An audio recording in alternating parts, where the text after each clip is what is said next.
This is the Comics Alternative Webcomics, reviews of The Shaderunners, Binary Star, and Nautilus.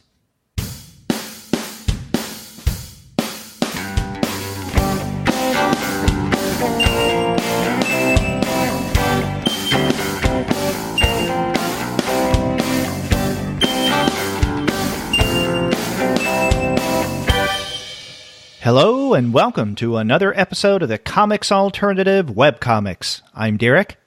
And I'm Sean, and we're two guys with advanced degrees talking about webcomics. That's right. And on our very first webcomics episode for 2018, Sean and I are going to be talking about three interesting and quite different webcomics.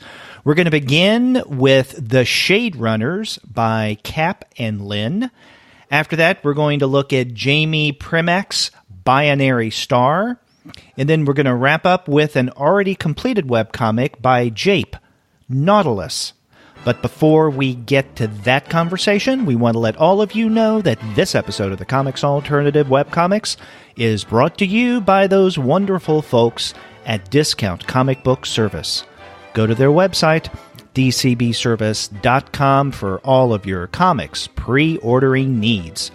There, you're going to find all DC, Marvel, Image, and Dark Horse titles at 40% off of the cover price if you pre-order. For all of the other publishers, you'll find that those discounts are anywhere from 20 to 35% off of the cover price, and every single month you're going to find some unbelievable specials. Sometimes those specials could be as much as 45% off of the cover price, sometimes 50% off of the cover, but every now and again you can find discounts that go higher than that. And if you're listening to this podcast, there's probably a fair bet that you like your comics electronically as well. Mm-hmm. So we should point out their sister company, their sister website, mydigitalcomics.com, if you'd like to get your comics in a digital format. They have a lot of your great favorite publishers like Image and Action Lab and Boom Studios and a whole bunch of others. And most of what they have available is in PDF or CBR format, which means they're DRM free, which is a great boon and very highly recommended for me if you're interested in reading your comics electronically. So check them out at mydigitalcomics.com. That's right. And, whether you do like your comics in print format or in digital, you can't go wrong with Discount Comic Book Service and their sister company, mydigitalcomics.com. That's dcbservice.com and mydigitalcomics.com. Go there for all of your comics, ordering, and reading needs. And after you do get your titles there, please be sure to send them an email and tell them that Sean and Derek sent you. So, Sean, here we are in 2018, and it promises to be a great year, at least for webcomics, for you and I discussing webcomics. I don't know how it looks politically, but that's another. I think that's another podcast entirely. That's right. Yeah, we'll just stick with the webcomics and maybe mention politics here or there, throwing in some kind of snide comment. Sure. Actually, though, we have not actually really done any really heavily political webcomics to date yet, that I can recall, anyway. That might be interesting, something to look at down the road, is take a look at something from maybe the Nib or a political cartoonist that might be saying something interesting. That's a good point. And, you mentioned the Nib. I immediately thought of the Nib, and also political cartoons. The kind, for instance, that are done by someone that I really enjoy and appreciate, Eli Valley. Mm-hmm. And I think the reason why we haven't looked at anything that overtly political is that those kind of political comics or cartoons, whatever you choose to call them, are more like the one panel, for the most part, not entirely, especially stuff you find on the Nib, or very, very short. Again, they're like the things that you might find on an editorial page in a newspaper, print, or even, online. And, for that reason, it kind of raises the question, do you call these webcomics? Now, if they're on the web and they are comics, then why not? But it's a kind of webcomic that's entirely different from the ones that we usually look at, which, like 99% of them are serialized. There's Right. some that aren't. Like one we're going to discuss today, Nautilus, seems to be something that was published all at once. But the vast majority of what you and I discuss is serialized over a long period of time, for the most part. Yeah. But that being said, there are a handful out there. I recall one of the things that they did on the Nib a couple of years ago is they actually, and I can't remember who specifically, but one of the cartoonists went to I think it was the Republican National Convention, where they were deciding who was going to run on the Republican ticket for president. And they cartooned what they were experiencing throughout the day for the entire thing. So it lasted over 3 or 4 days. Here's what they were doing. Here's what they were talking to. Here's what they were seeing, and that kind of thing. Might be interesting to take on something along those lines. Maybe not that one specifically, but there are a handful out there. I think they're just a little harder to find. It'll be like looking for one of the Christmas comics like we had last month. Yeah. Well, I'd be up for it. So if you know of any, Sean, let me know. And if our listeners know of any, let's say, overtly very political comics that are on the web that Sean and I could discuss, definitely get in touch with us and let us know about this, and we'll check it out. Absolutely.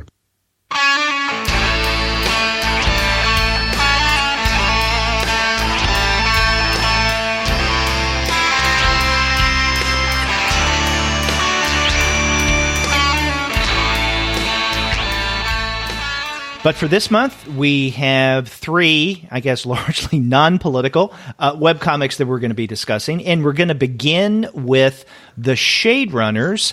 And this could be found at www.shaderunners, that's one word, shaderunners.com. And this is by Capp and Lin. And Capp is, I guess Capp's real name is Anna Assan. She's an Israeli comic artist based in the UK. And Lin is the name of the writer of this series, and she's from Canada, currently working on a PhD in Victorian literature, which actually really makes sense given, I guess, the tone of what we see going on in Shaderunners. Not that it's Victorian, but that Lin seems to appreciate period literature, because Shaderunners has this feel of something that's taking place, let's say, during the 1920s or 1930s in Prohibition America, although it doesn't take place in Prohibition America. And one of the things that Sean, you and I can discuss is the fact that while this has a feel of the Prohibition period, this is in a wholly fictional world. It is one that is not ours. And so I think one could, at least this is my experience, begin reading Shaderunners, getting a sense that, oh, okay, this takes place in the 1920s or 30s America, and then finding out fairly quickly that it doesn't, even though it has that feel.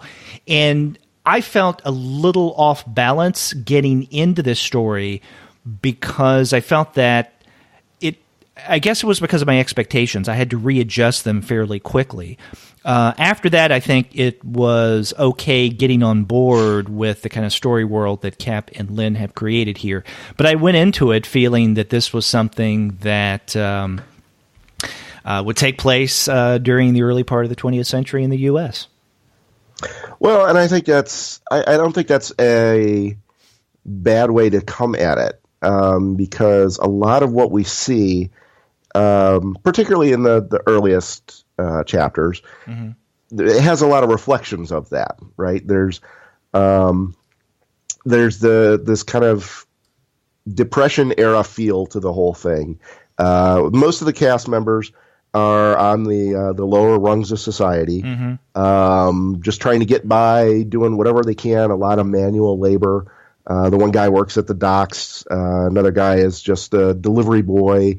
That kind of thing. There's the one character works in a theater, but it's a real crap theater, and she's barely holding things together with duct tape and string type of situation. So it does feel, I think, a lot like that period. And particularly that whole first chapter has kind of this, like I said, this kind of Depression era vibe to it. And I think that's a good starting point for thinking about this comic. It gives you a very quick sense of what the type of challenges that these characters are facing, just at a broad level. Right, we're looking at a society that is by and large not doing well financially, and the people in it are doing whatever they can in whatever manner they can just to earn a living. But there is this kind of societal stratification where, the people at the very upper edges of society aren't doing badly, really. Right. I mean, they're still, doing some penny pinching, relatively speaking, but not nearly to the extent that these other lower rung cast members are. Right. And so I think it gives you even though it doesn't technically take place in that 1920s America, I think that still informs the reader very well into this is the type of situation that we're in. Yes. This is the society that we're looking at, generally speaking. And there's going to be some specific differences, but this is a quick kind of a shortcut to here's what these people are living with. Right. And I'll tell you exactly where I got the idea that this, and the expectation that this may be taking place during Prohibition era. And in fact, I'm going to read something that will not only explain this, but also give our listeners a sense of what this webcomic is about. So if you go to shaderunners.com and you click on the About link, you'll get what they call the story thus far. I mean, you'll get information about the creators, Capp, who's the artist, and then Lin, the writer, but you also get a basic rundown of what Shaderunners is about. So I'm going to read this, and you'll tell at what point I got the sense that this took place in Prohibition America. 1,000 years ago, the last color in the world faded to gray.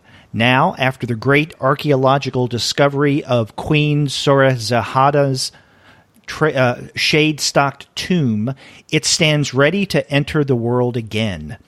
Ironwell City will become the birthplace of the burgeoning color industry, where color is pumped out of the factories, poured into perfume bottles, and sold at exorbitant prices to those wealthy enough to afford the luxury.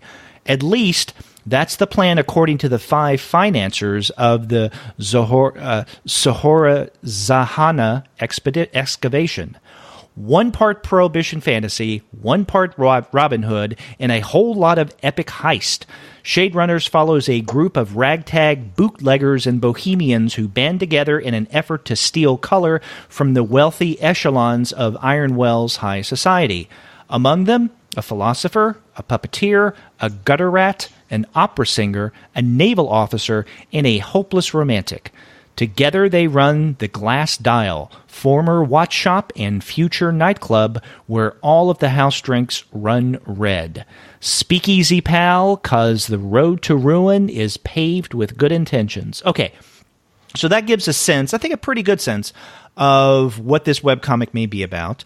But certain words and phrases in this description really do suggest that this takes place in Prohibition America. For instance, the word prohibition, capitalized P. That's right. Bootleggers and speakeasy. And so, I mean, I know what the creators are doing here. I mean, they're playing off of Prohibition era rhetoric, and also the sense of, let's say, social stratification and, the outlaw mentality, for instance, with the bootleggers and bohemians that are mentioned here in the description, to set a tone. But again, we should underscore the fact that this does not take place in Prohibition America. This takes place in a fictional setting. The city is Ironwell City. And also the kinds of people, the races or ethnicities or the nationalities that are described in this webcomic are solely fictional. And so I think that's, when I mentioned earlier that at first I had to readjust my expectations and then get a sense of what this story world is all about, I think there is not necessarily a steep learning curve when it comes to Shaderunners, but you have to learn as you continue through this webcomic what this story world is all about and who these different nationalities are and who the individuals are and what their relationships, the group of people here, these bohemians, with one another are. And I think that does take some time. So I don't know about you, Sean, but when I was just getting into this webcomic, I think right now we're up to and into chapter 9.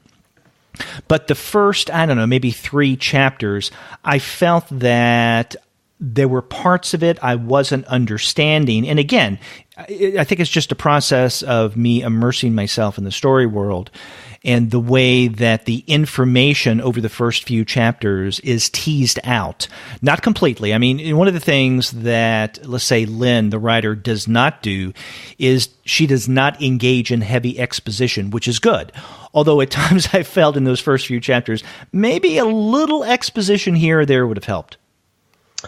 In terms of the broad story world, I didn't personally have that much of an issue with that. Because you walk into the first chapter of that, and you're expecting, I think, it's very, even if you don't read this about page, I think that's there's a very quick expectation set up that this is kind of, again, the Prohibition America type of situation.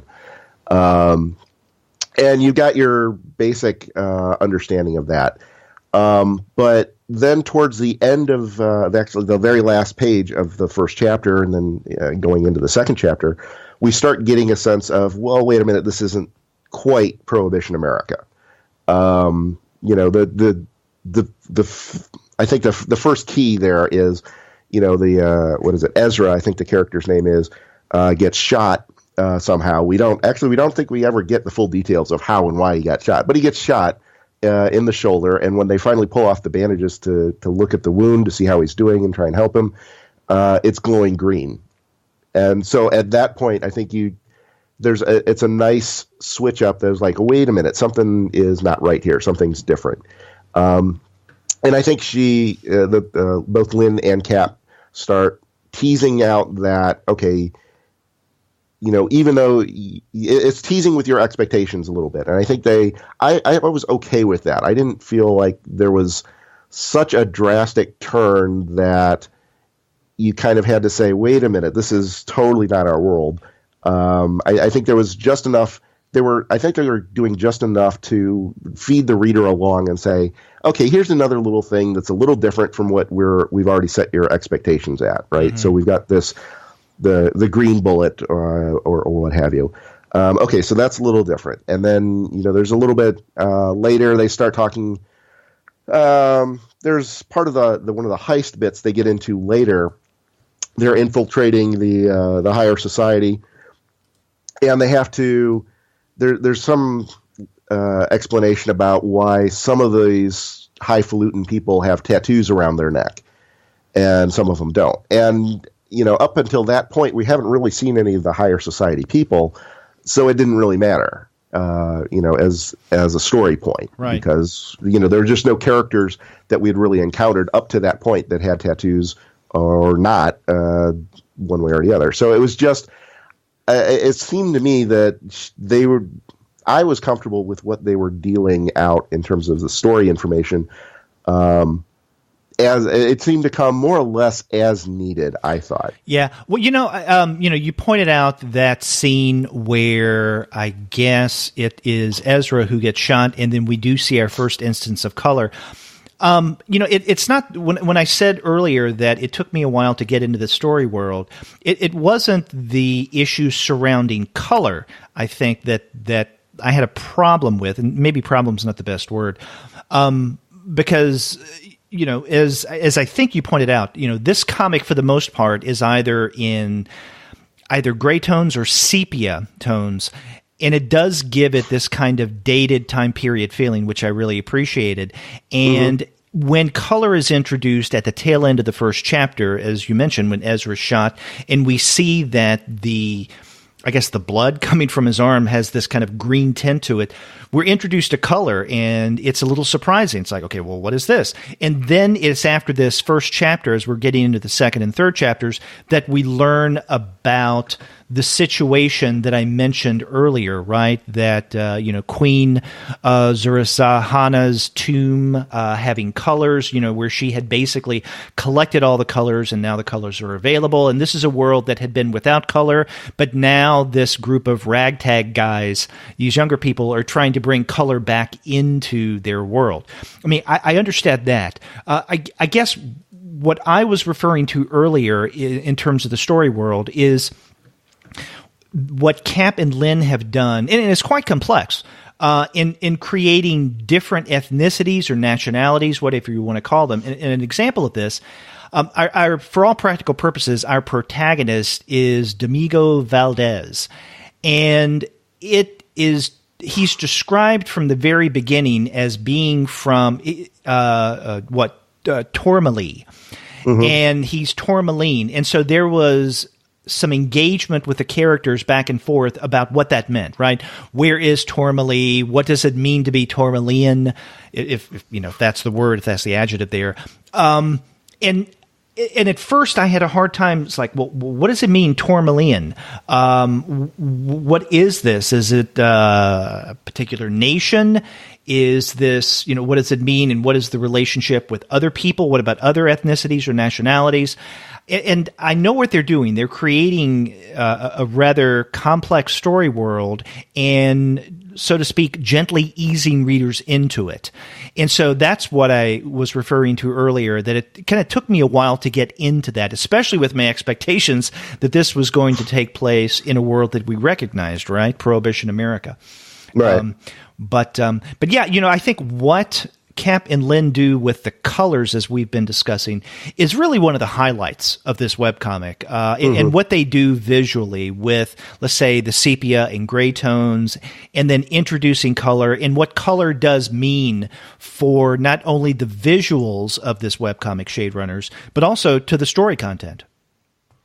Yeah, and I think that's really a surprisingly driving factor to the story, which is a really interesting content. And I'm reminded of, I couldn't help but have this in the back of my mind. There was a Calvin and Hobbes comic strip years ago, obviously, where Calvin sits down with his dad and asks Dad why some of the TV shows are black and white and some are in color. And the dad goes on to this long explanation of, well, there just wasn't color, before, 1950 something or whatever. And everything was in black and white. And, then it had then they invented color, and that's where we get the color television and color photographs and that. And Calvin then asks about, well, what about all these old oil paintings that you see in museums? And Dad explains that, oh, no, well, they went back and readjusted those and this whole, so he had this long convoluted explanation about basically that the world was totally in black and white up until the 1950s or thereabouts. And it's an interesting idea. And like, if he took that concept and ran with it, so, okay, what happens if everything was in black and white? And then how would you introduce color? And I think it's a very driving point of the story in that, that basically is what we get out of this is that there are these upper echelon people, the people with all the money and all the power are trying to, basically create a scarcity with color and make it a marketable thing. Whereas our protagonists here, this group of ragtag individuals and bootleggers and whatnot, are basically saying, what, I think this should be something for everybody. So let's try and, swindle what we can and bootleg what we can and get that out to the masses. Right. At least ostensibly. And I think it's a very interesting driving plot, and it shows up in how the story develops, both visually and narratively. Right. And you were mentioning the cast here, the bootleggers, the bohemians. I think this is another strong point of Shaderunners is that the creators have made characters, and not just the protagonist, Domingo Valdez, but others as well. They've done a lot to really flesh them out, where you know, most of the main characters have distinct personalities. I mean, for instance, you know, we mentioned earlier in that description that one of the group is kind of considered a philosopher. This is the at least apparent leader of the group, Ezra Kelly, the one that you mentioned got shot in the first chapter and introduces us to color. But there are other characters, and he's definitely given a specific personality where we can put our finger on him and we kind of know what to expect to a certain degree. But other characters, we find the same thing. Another distinctive character is Easton Lynch. And whereas Ezra is someone who seems to be organized, thoughtful, and proper, Easton is the opposite. He seems to be the bad boy of the group.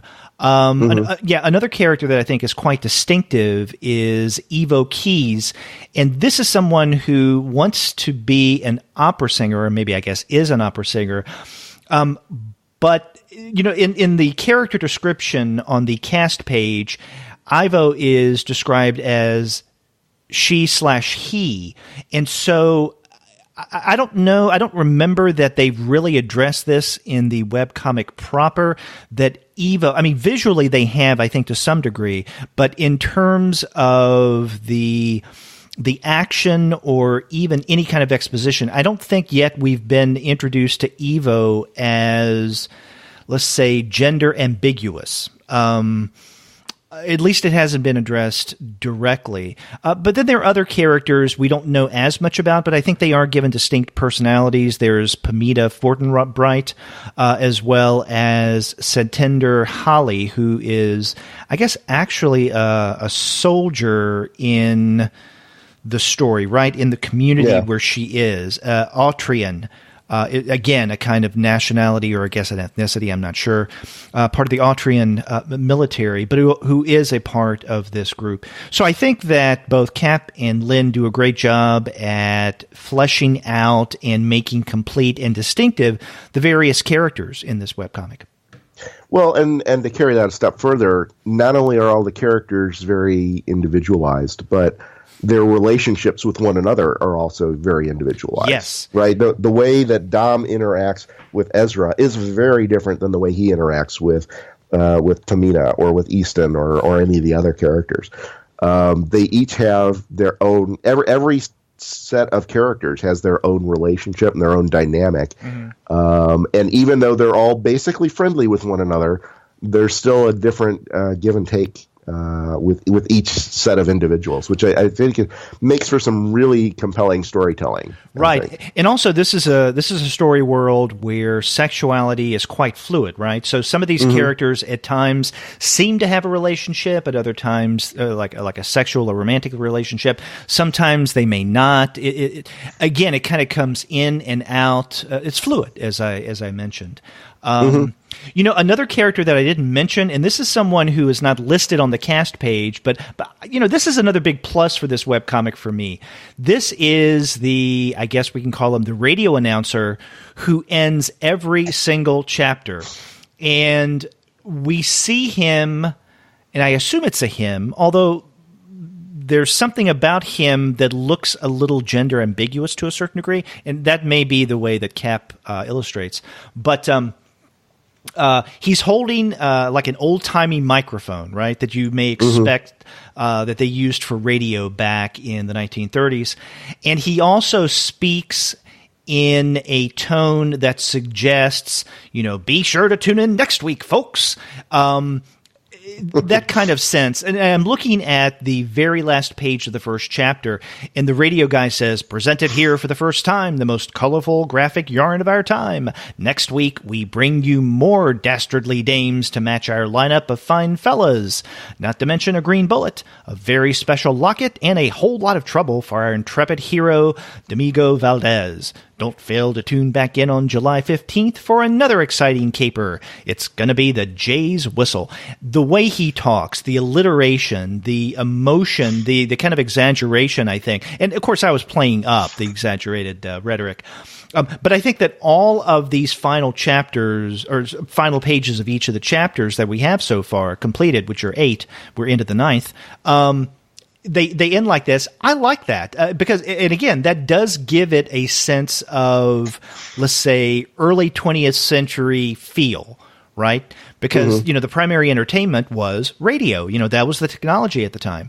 And it's almost as if we're listening to, although we're reading, a radio story called Shaderunners. Yeah. And I think that does a lot for the overall ambiance for the whole strip. And I think that's something that they've captured very, very well is, it's not, I think it serves a couple of purposes. One is it does give you that feel of, hey, yeah, you're watching a radio play or something like that. And this could just as easily, you kind of half expect the Shadow to show up or something, right? Green Hornet maybe, or, one of those characters. Actually, Green Hornet might be interesting, just given the context there. But anyway, I digress. But it provides a good sense of tone and style and feel, and I think that's that they've been consistent with that. But we've got just enough there, with the kind of this whole color notion and some of these differences of nationalities and whatever that we've never heard of. That you don't have to worry about being precisely historically accurate, right? Right. I know there's a lot of historical pieces I've read. I saw an interview with a creator not too long ago. He had a story set in 1936, and he had he had drawn in a car for whatever background set piece, and somebody complained, no way, that car wasn't actually released until 1938 or 1939 or something like that, like a year or two later. He was like, oh, come on, it's a fictional story. I can't spend all of my time researching every make and model of car that was perfectly available at that specific time, at that specific day. And he was getting pissed off because he felt like he was needing to go back through weather archives to say, so, okay, well, it was July 3rd in 1936. What was the weather in New York City like on July 3rd? And trying to get that precisely right. And he's like, I don't want to do that. I want to spend time telling my story, not do all this garbage research that's essentially inconsequential. But the nice thing here is, Capp and Lin are able to kind of still evoke that feel, but because they've already set themselves aside from, our current reality or historical reality, is that, they can have some liberties with that. So I don't know if, a radio announcer in the 1920s would have spoken exactly like that. Probably not, but it still fits the feel well enough that you get a good vibe and a good tone throughout the entire story that way. Right. Let's say a few things about, I guess, what we could call the paratextual information surrounding the webcomic, right? So not the story, both the visuals and the words proper, but the things that kind of surround the webcomic Shaderunners. This is a webcomic that is apparently, as they list, updated every Wednesday and Saturday. You and I were talking before we turned on the mics. We didn't know exactly when this began. There's a little mystery behind this. When you go to the very first page, it lists a February 2017 date. But then for the next several chapters, you also get, for the pages within the chapters, a February 2017 date. My guess is that it didn't begin in February 2017 because so many pages, so many entries have that February 2017 date that maybe they just re-uploaded things over a few days during February. We're wondering if maybe this webcomic didn't begin in 2015 at some point, because you were saying that you saw in the archives a page listed as the 2016 anniversary comic. So if this installment is the 2016 anniversary comic, then it makes sense that it began in 2015. But we don't know exactly when. Yeah, and I've seen this type of thing before where, a webcomic creator will have a comic that's running for some period of time, and then they either have to change servers or hosts, or maybe they're just doing a site redesign and essentially have to re-upload everything. Mm-hmm. So you get these kind of distorted views of what the comic, what context the comic was first loaded in. Right. Because like you said, we've got several here that are tagged as February 2017, and I don't doubt that's when those image files got uploaded, but probably not when they were created. Right. The way this site is organized, though, I think it's fairly easy to navigate. Right. For instance, if you click on the home tab, it gets you to the most recent installment, the most recent page, which apparently went up on as we're recording this, January 6th. So yesterday. Of this year, and they have a cast page which gives you a rundown of the major and even minor characters, which is really useful. We've already talked about the about page. I think the archive page is very useful as well. There's also a link to a blog and their RSS feed if you want to subscribe to this. We haven't mentioned this yet, but this is a comic that is part of the Hiveworks Comics network.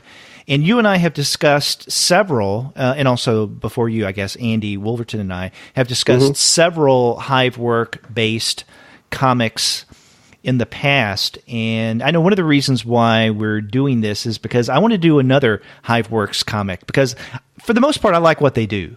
I like the webcomics that are a part of the Hiveworks network. Yeah, I don't know if there's... I've never looked into it. That's something we should probably do at some point, is really look into what kind of criteria they may or may not have for becoming part of that Hiveworks network. There is, because I remember I was using Hiveworks one semester when I was teaching a course on web design. And so I used Hiveworks as an example for one of the small groups in class to kind of pick it apart to see what worked, what didn't work. And that's where I learned that there's certain things that one would need to do before or to keep in mind, I guess, when submitting your webcomic for potential listing in Hiveworks. Okay. Yeah.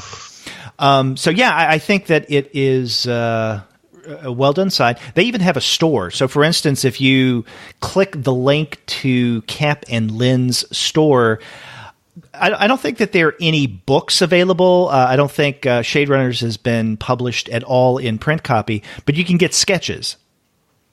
You know what? I totally missed that store link because they don't have it in their main navigation. It's down at the bottom there. Yeah, it is. It is. It's a small banner instead of something in the ribbon up at the top. But it's I think something worth checking out, and our listeners can find this at shaderunners.com.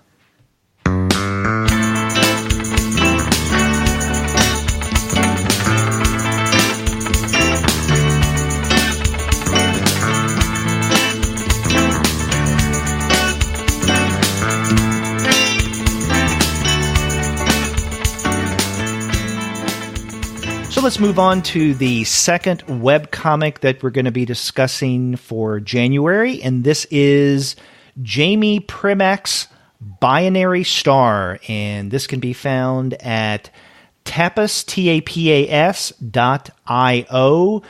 and just go there and do a search on Binary Star, because if you go to the main page, it's not very distinctive. It's tapas.io/episode/ and then there's a number that follows, but that number would vary depending on what page you're on.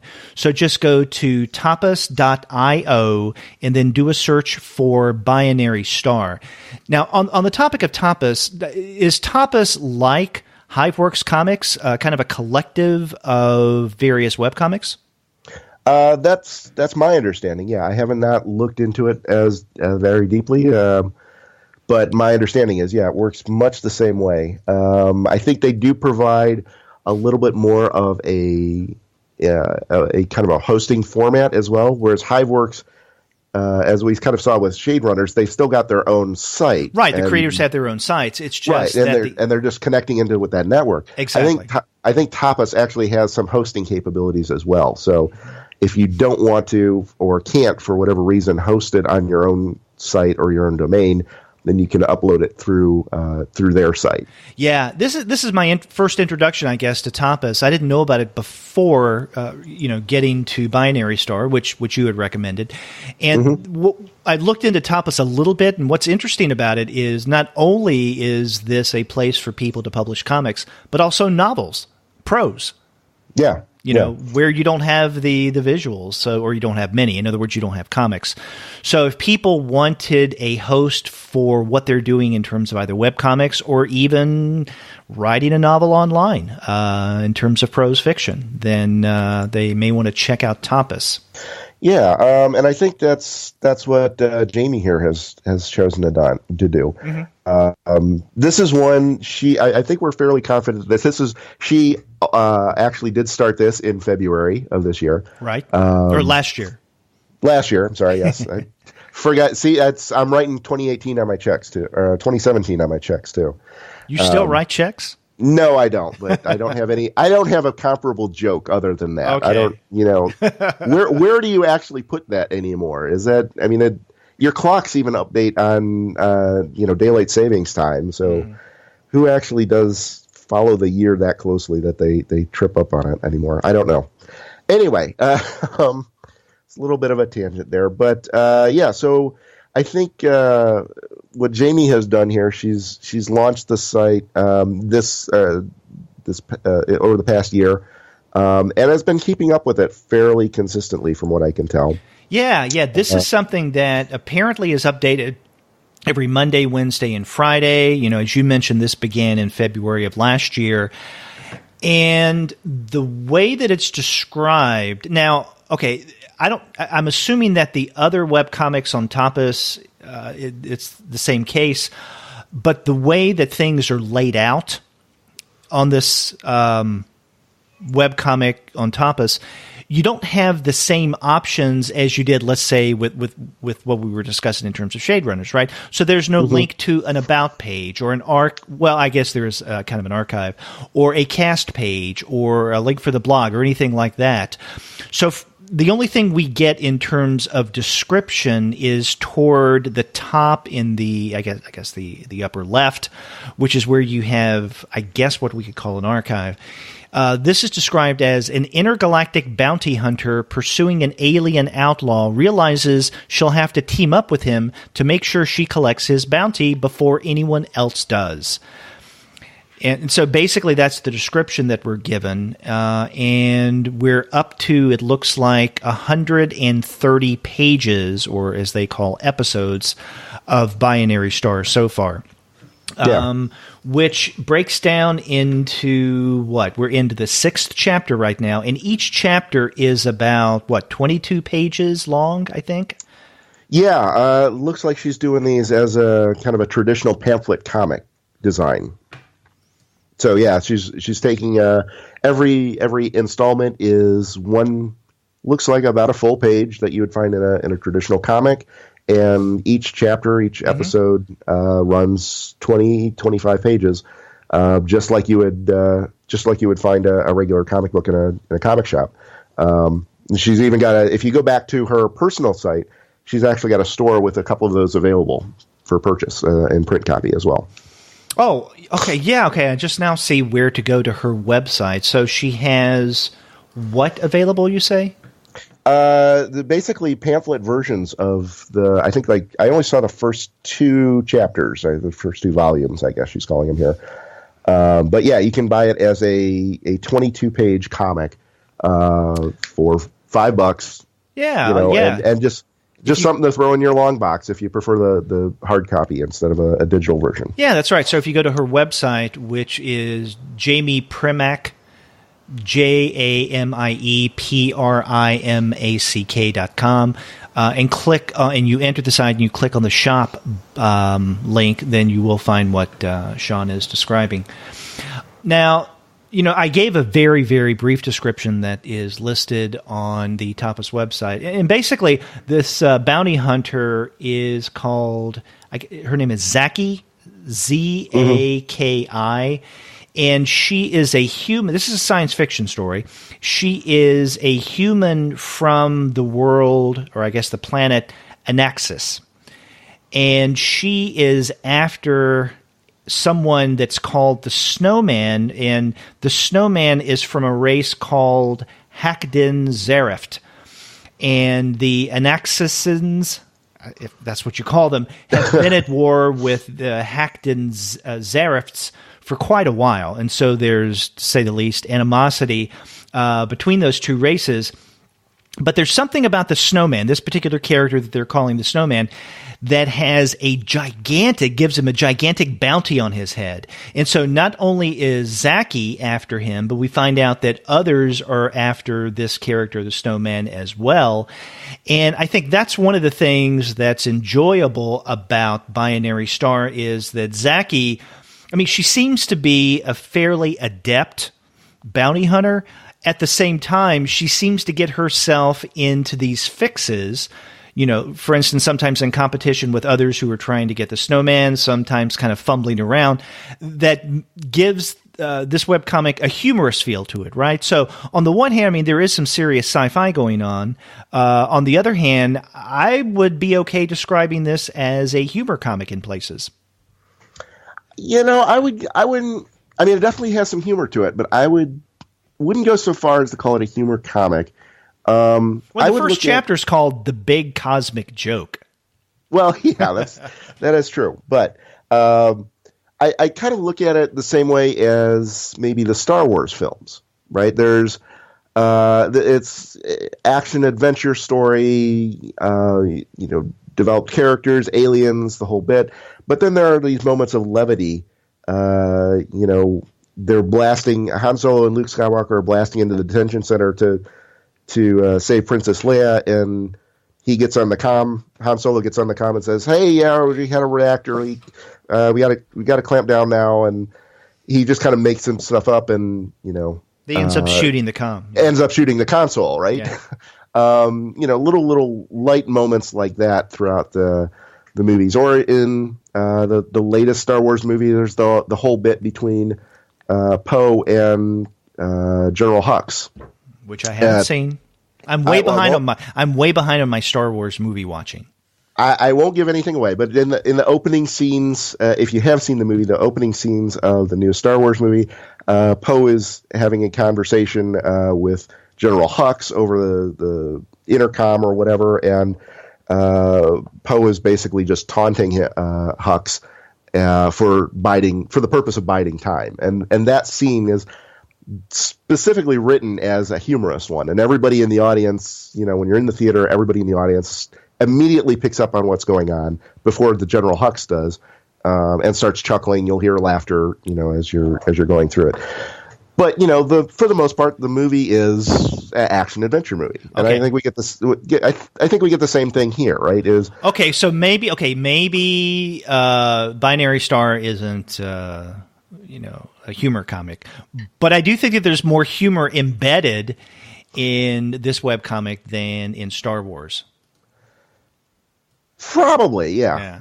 And I get it. And I say this primarily because of our protagonist, Zaki. She seems to be someone who always seems to be getting into some kind of problem. On the one hand, as I said, I do think that she seems to be a fairly successful bounty hunter. From where we are in the story right now, which is into chapter 6, she is successful, after all, in bringing her bounty, the Snowman, in. But there are things that happen to her, and also her personality, the thing that she says. I think that she brings out the majority of the humor that we find in Binary Star. But it is first and foremost a work of science fiction. And I think the world that Primack has created here is kind of like the one that Capp and Lin did with Shaderunners, fairly complex, right? We're given different worlds, different races of people, different personalities, different histories. such as, the years-long war between the Anaxians and the Hakden-Zarifts. There are different kinds of characters, different kinds of aliens. So, for instance, we see, I don't know, this may be in chapter 4 or 5, we're introduced to the Strakus. And the Strakus is a race of beings that look like horses, or they have horse-like bodies, right? They're on 4 legs. And they become important characters for Zaki and the Snowman because that's right, Zaki and the Snowman, they're escaping Kalmea, and they end up in this kind of dark realm or dark zone where there's not much communication. I can't remember what it's called. I'm blanking here. And this is where they come across the Zrakus race, and the horse-like individuals, and the leader of this world is named Holov, and he has a daughter named Nevna, and Holov and Nevna become important characters, at least for a while, to Zaki and the Snowman, because they help them. Yeah. And I think actually, and I think that's one of the drawbacks, I would say, in using the Tapas platform here, in that, and like we said before, you don't have that about page, you don't have that cast page, you don't have a lot of those types of things. And I think because this world is so complex, that would be helpful to have that kind of thing in there. Yes, it would be. Just to say, it doesn't have to go into tons of detail, but to talk a little bit about, here's the reason why there's this years, decades, generations long war between these two groups, and here's what this dark zone is. I forget what that was called as well. There's enough of that kind of stuff to keep up with, on top of having some fairly complex names, or at least complex for English speakers names. You at the top, you were trying to explain over some of the backstory here, and you were tripping over some of those names too, right? They don't exactly roll off the tongue, and they don't stand to be very easily recognizable, easily memorable. So it does become a little bit of a challenge, and I think that this comic would be served well by having just a simple about page, or like I said, a cast page or something like that. And I think that's a limitation of this Tapas format, that's not really an option available. Right. So if Jamie Primack had chosen to do this on her own website, and self-host, in other words, then she would probably have much more freedom and flexibility to create things like a cast page or an about page or what have you, whatever she wanted to include. That would serve as supplementary material and information to Binary Star. And you're right, it would be useful. But I guess Tapas doesn't allow things like that, which is, unfortunate. I guess some of the limitations of that platform.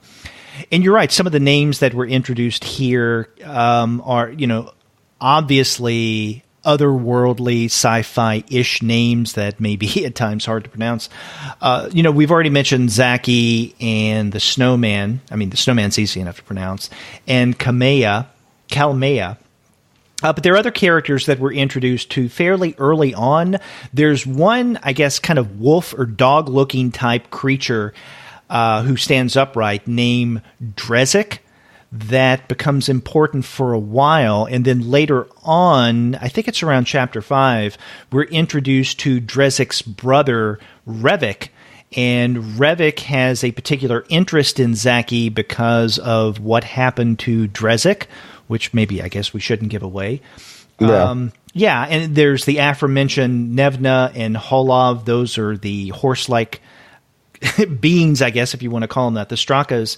And then there are other humans as well. I mean, one human that is mentioned, but we're not introduced until maybe the latest chapter, 6, and that is Zaki's father, who is Prime General Zahir. Yeah. And then there's a group of people called the Reapers, and okay, we're told fairly early on, if I remember correctly, that Zaki, the bounty hunter, our protagonist, used to be a Reaper, but we're not told what Reapers are. But we get a sense of the Reapers, I think it's beginning in Chapter 5, or what they call Volume 5, into Chapter or Volume 6, and what they're like and what they do. And they're not nice people, it seems. Yeah, and with a name like Reaper, what would you expect? Yeah, you'd kind of have to expect that. But they do give, even though Jamie doesn't get into the details of that till later on, when Zaki first mentions it, there's enough of a reverence there from the other characters that you kind of get a sense of, okay, I don't know who these people are, but they're clearly the badasses of this galaxy kind of thing. Yeah.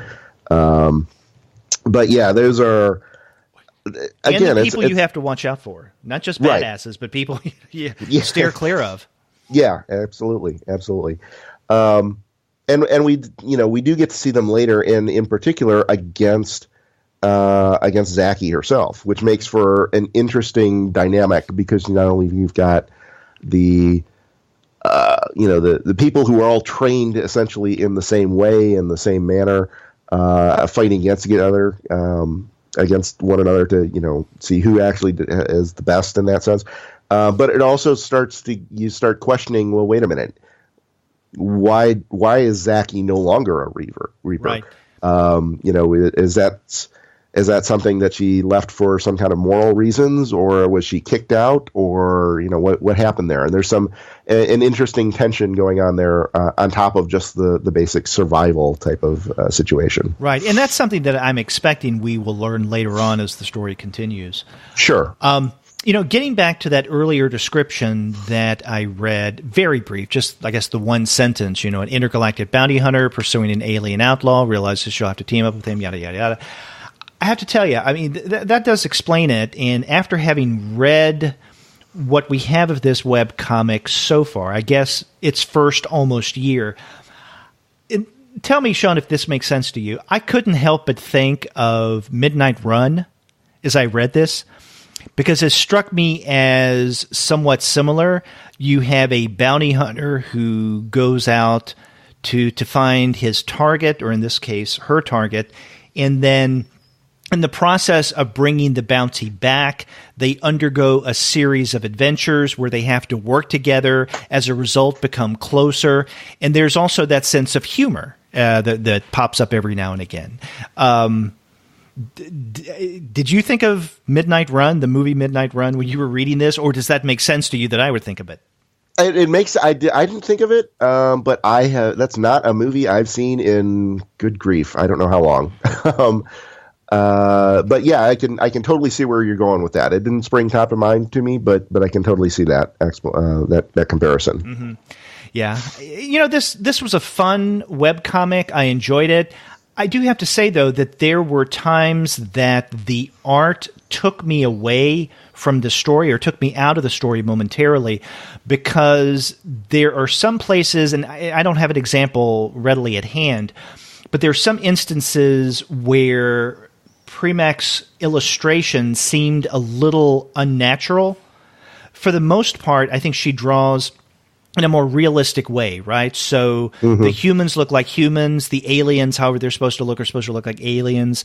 The expressions on their face make sense. They're not overly exaggerated. Things don't seem a little, off or lopsided. But there were instances, as I was reading, that I thought that the illustration wasn't spot on as to maybe what it should have been. And I noticed it, and it momentarily took me out of the story, because I was thinking about the offness, so to speak, of the illustration. That didn't happen often, but just every now and again I felt that that was the case.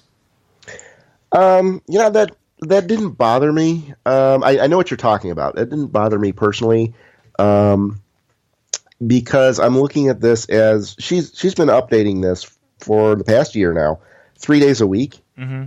That's a lot of illustration. Yeah. And there are very few comic artists who can pull off that kind of schedule, I don't think. So the fact that she's doing these full-page illustrations, and that they generally work fairly well, I think is a testament to to her skill. And it does, there are days when, she doesn't do as well as she could, I think. There's some pages you go, okay, that looks really good. And the other pages you're like, yeah, okay, that's a little off. But that may have been, she had a cold that day, or or her dog just died, or something like that. You never know what. The fact that she's kept up that schedule and stayed fairly consistent, I think is laudable.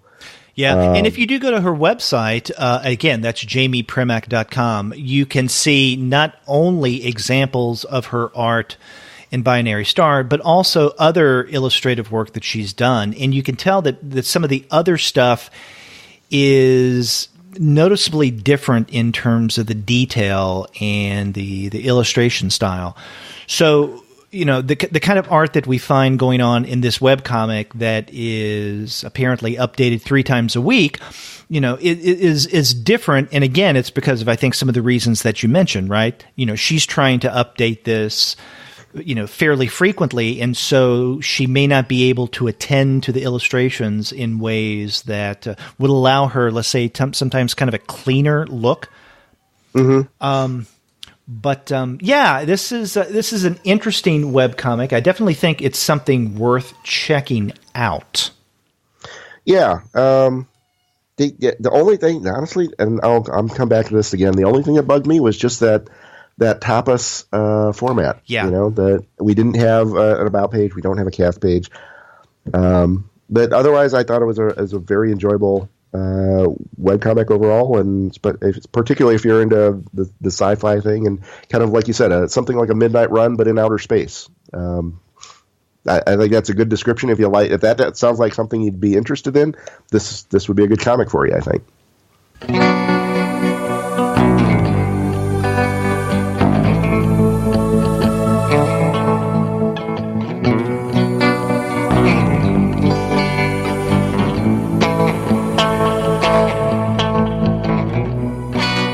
Now that brings us to the last webcomic that we're going to be looking at this month, and this is the already completed webcomic. This is Nautilus. This is by Jape, whose real name, I think, is J.P. Trostle, and you can find this at www.topic.com/Nautilus. And, I said earlier that with Binary Star, it was my first introduction to the Tapas platform. Now, Nautilus is part of Topic, which is an online magazine, and this is my first introduction to Topic.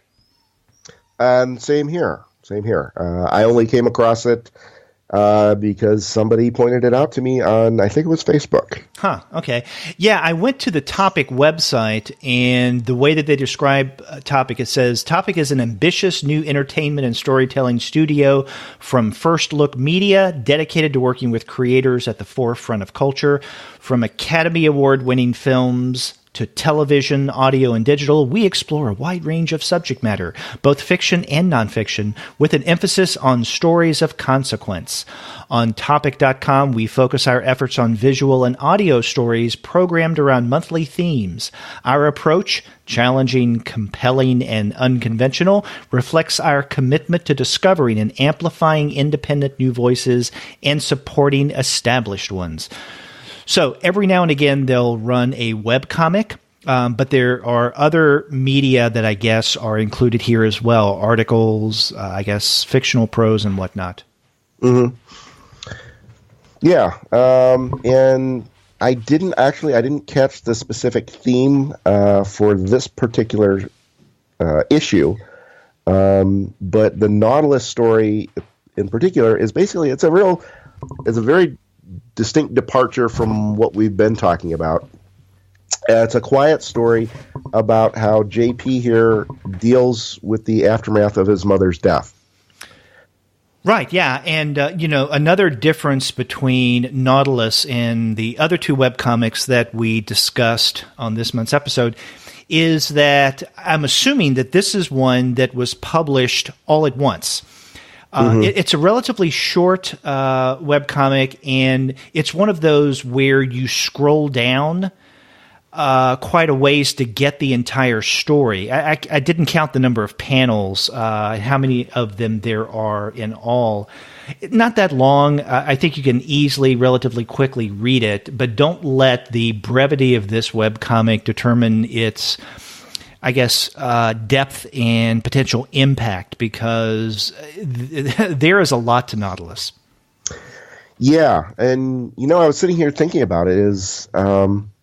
It starts when the story starts when JP's brother calls and says mom dies, and then that reminds me how Albert Camus' Stranger starts. Maman died today. Yeah, exactly. Yeah. This one isn't quite as depressing though. I don't think. True. That's just, I don't know. Maybe my take. Maybe you could read it a little more differently too. But yeah, so and then it just follows mostly JP and a little bit to some extent his family, just cleaning out his mom's house and her belongings, which sounds okay. That's something everybody does. The challenge that he runs into in particular is that she was a hoarder. Right. And literally has just piles and piles of stuff, rooms that they can't even get into, rooms that she clearly hasn't seen in years and years, and storage units that she's never used or never gone back to once she filled them up. And he ends up spending over an entire year trying to clear out this house and what all that entails. And because there's just such a huge volume of material to go through, there's obviously a lot of both physical and emotional challenges that come up in the process. Right. And, reading this webcomic, I couldn't help but think of some of the reality shows that are either now on, or at least at one point had been on, that deal with similar topics, right? Like hoarders. I never watched that stuff, but have you at all, like reality shows like hoarders? I don't normally, but I've seen enough snippets to get the general gist of what they do with them, yeah. Yeah, and apparently JP's mother, whose name is Connie, and in fact, one thing that's worth noting is that JP refers to his mother throughout, or at least primarily, as Connie. He doesn't say mom or mother, it's Connie. And so I'd like to come back to that in a moment to tell us maybe a little indication about the potential relationship between the two. But yeah, this mother, Connie, does seem to be a hoarder in the sense of these reality TV shows, because there's a lot of stuff that is stored. And in fact, that's where the title of this webcomic, Nautilus, comes from. And I think that this is clever. JP describes what his mother does as something like a Nautilus. What she'll do is she will have some kind of endeavor. It could be craft. It could be a business of some sort. It could be something as simple as, let's say, Christmas cards. At one point, JP goes into her creation of these elaborate Christmas cards for the family, but then doesn't send them out for various reasons. And so what the mother will apparently do, or has done in life, is to fill a room or a particular space with something that she's working on, and then either lose interest in it or forget about it or decide that she doesn't want to do it anymore, and she'll seal off that room and then open another space. And then have another endeavor, and then eventually lose interest or decide not to pursue that anymore, and then seal off that space, and then open another one. So it's like the creation of this kind of spiraling Nautilus, right? Where you got these little compartments. Yeah, and at one point, JP even calls up his brother. He says, "Brother, I found another office inside her office." That's that's the kind of the level of spirals that this is getting into with her depth of her problem. Yeah, and the thing about JP is that our narrator and of course the artist is that this is something that doesn't surprise him. He has been expecting this for years, and in fact, toward the beginning of this webcomic, when his brother does contact him to say that the mother died. And then they travel to Dillsburg, Pennsylvania, which is where the mother lived.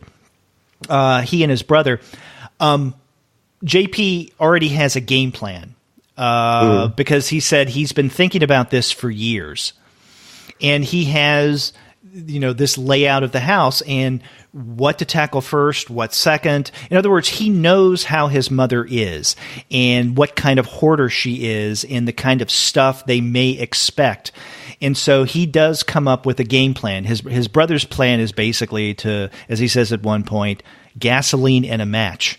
They're, in a sense, not only do they expect this of their mother, or they expect this to be the result of her passing, but also they're a tad jaded, I guess, and kind of sarcastic in terms of the mother, which brings me back to something that I alluded to earlier, and that is the relationship between this mother, Connie, and her sons, I guess in particular, JP.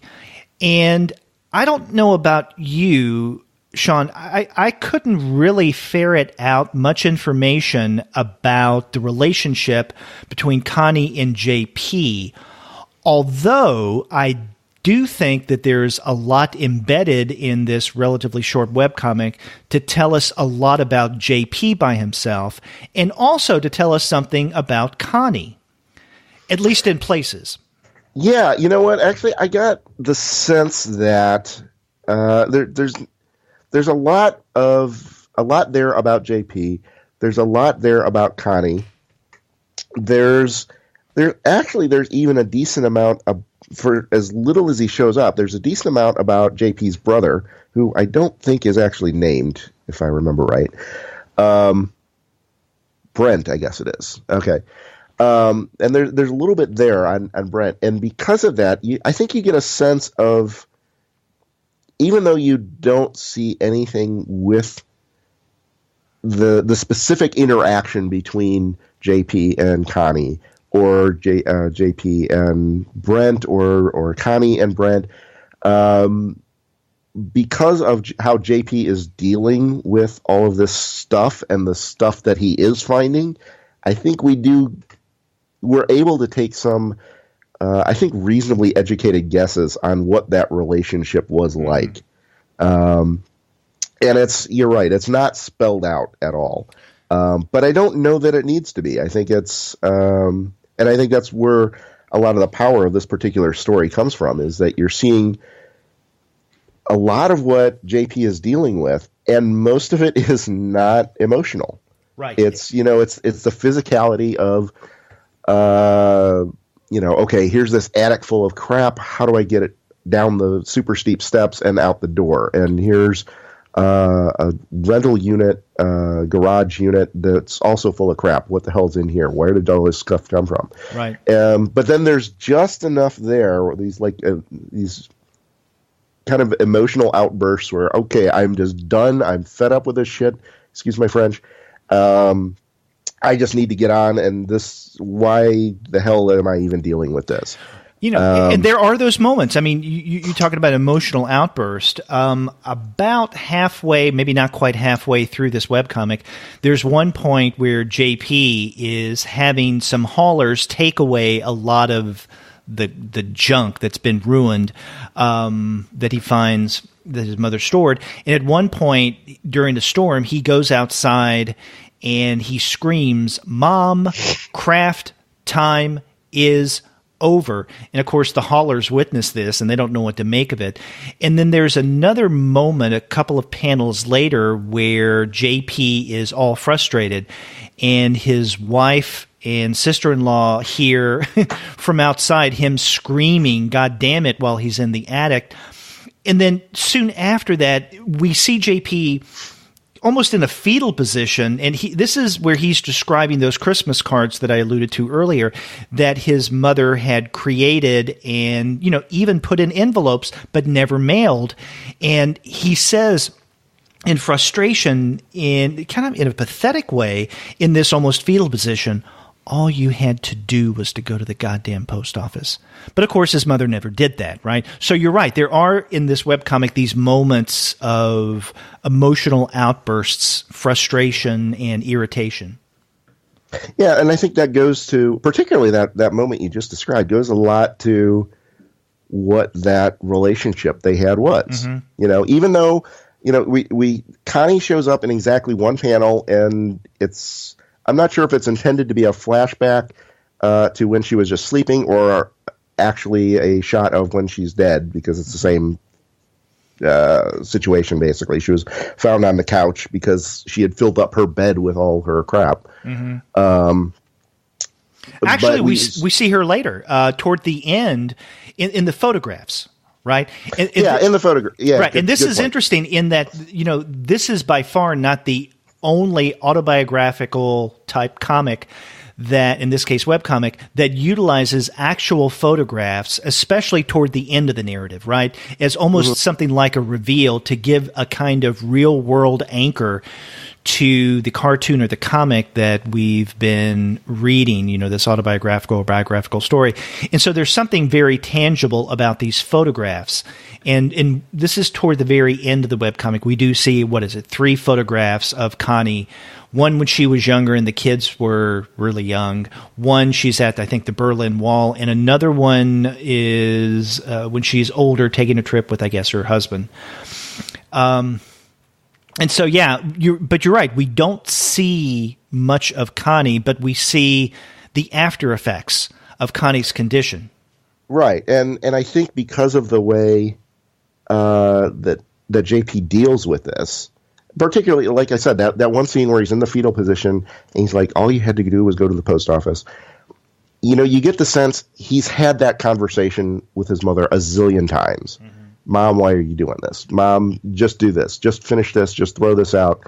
He's had those conversations till he was blue in the face, and clearly she was not going to change. Nothing that JP was going to do was going to change things. Nothing Brent was going to do was going to change things. And you kind of get a sense of that there's that, she did care about him. It ends towards the very last bit. One of the last things he finds is this Halloween costume that she made for him when he was 10. Cookie Monster, yeah. Of Cookie Monster, yeah. And, he says, that was something that she did for me. She still clearly cared for him. And there was a somewhat positive mother-son relationship there. But at the same time, it seems like to me, he was eternally frustrated with her acting in a self-destructive manner. Right. And I think there's a lot you can get out of those moments of him dealing with all this crap that he keeps finding. Something you said earlier, I want to address again. I agree with you in that there's a lot in this webcomic that tells us about JP, his personality, even his relationship with his mother. And it's for obvious reasons. I mean, right, he's the narrator here. He's the one who's telling us this story about his mother passing and her being a hoarder and what he and his brother and other family members had to do in terms of dealing with what she left behind. You said that there's quite a bit that tells us something about the mother. I don't know. I didn't really get a sense of who Connie was until about halfway or little over halfway in this webcomic. And there's one panel, and I want to read this because I think this is, for me at least, quite telling of who Connie may have been. And it was at this point of me reading the webcomic that I really started to feel for Connie in a way that I couldn't previously, okay? This is a panel where we see a bunch of, this is, I guess, right after that scene with JP in the fetal position saying all you had to do was go to the post office. And this is a scene where we see the stuff that Connie had hoarded. And JP writes, or says, in our home, we always joked Christmas wasn't over until Mom took down the decorations at Easter. Connie was the queen of procrastination. It was only in later years I began to suspect she suffered from some form of undiagnosed OCD or ADD. She admitted to occasional bouts of depression, but I see more and more clues she had struggled with it throughout her life. Suitcases still unpacked after trips overseas, long angry letters lashing out at family, friends, and neighbors. Connie printed every email in triplicate, of course. Evidence of deep-seated frustrations and decades-old disappointments in an inability to let things go. After years of facing my own challenges and setbacks as an adult, it is a strange gift to confront my mother's accumulated failings and feel sympathy. Among her many papers, I find Connie's college diploma, Until this moment, I did not know she had received her degree in creative writing. I don't know, when I read this panel, I got a sense of sympathy toward Connie in a way that I hadn't before, because before this moment, she was just a mother who may or may not have been close, I guess, to some degree to her sons, who was a hoarder. And that's basically how I branded her in this webcomic up until JP tells us about the depression, the undiagnosed OCD and ADD, her frustrations, her letters, things of that sort. And I don't know, my heart went out to the mother. Yeah, absolutely. I don't think she's at all made out to be like a villain here or anything. And I think that's something that I try to, and I certainly don't do this always, but I certainly try to keep that in mind, is every person out there on the planet is dealing with their own ball of garbage, whatever that is. Everybody's is different, and, maybe, the cashier at the McDonald's is pissed off and you have a bad experience there, but maybe their mom just died. Or, maybe their kid just broke their leg and they don't know how to pay for it. They don't have insurance because, they're working part-time at McDonald's or whatever. They're dealing with their own level of crap that whatever it is that they have to deal with. And not everybody is going to be able to deal with that on a day-to-day basis. Right. And, you're going to have those moments where you chuck one of the cardboard boxes out of the attic window because you're pissed off, or just start screaming at the storm because you can't deal with that right now. There's stuff that we do not control in our lives. As much as everybody would love to be able to control everything, we can't do that. Right. And I think this goes a long way to saying that, basically. That Connie here she had her problems, but that's not, just because she had her problems didn't mean she wasn't trying to be a good person, that she wasn't trying to be a good mother, trying to do the right thing or whatever, but she had issues to deal with. Right. And you can't view any one person through that one lens of hoarding, for example. But, before that one panel that I read, I had wondered as I was reading this webcomic, how much of the mother am I going to get to know? Or will JP, the narrator, and of course the creator, keep the mother at a distance to where we're not really given much of a glimpse into her emotional or psychological state when she was alive? But I think with this panel, we are given a little momentary glimpse into who this person may have been. And I really appreciated that because it does reveal a moment of sympathy or even empathy where Connie becomes not just, let's say, a narrative prop, but an actual being, right? I suspect that goes along with how JP dealt with that whole year long of cleaning out her house too. He first got to the house and it's like, oh crap, this is filled. This is going to take forever to clear all this garbage out, and it's all garbage. But then as he went through it, as he started finding these things, he understood and got more of that sympathy because he was finding old Christmas cards, because he was finding lampshades that, she had a lampshade business for a while, right? And the broken chairs that she was going to fix up one day and all that stuff. Piles of genealogy research that she, worked on for a while. And in going through, even though you kind of get the sense that Connie was a relatively private person. He says he flat out didn't know what her degree was in. And in going through this hoarded garbage over the years and decades that she had accumulated it, he got to know her mother, his mother, and saw that person not as a hoarder, not as that one identity, but as an individual with her own hopes and dreams and issues and problems. Yeah. Now, I know you and I were discussing, again, before we started recording today, we were trying to figure out when Nautilus was published, and I've looked on this page, and I can't find a date for when Nautilus went up. But you said that you had heard of this just recently, so this may be a relatively recent publication. Yeah, I think I saw it, somebody pulling to it on Facebook, I don't know, probably a month ago or thereabouts. I'm assuming then that it's fairly recent, but it's entirely possible that whoever was posting that had only just come across it themselves after it had been up for 4 years or something. Yeah. Definitely something to check out, though. Again, this is on the Topic website, and our listeners can find this at www.topic.com/Nautilus.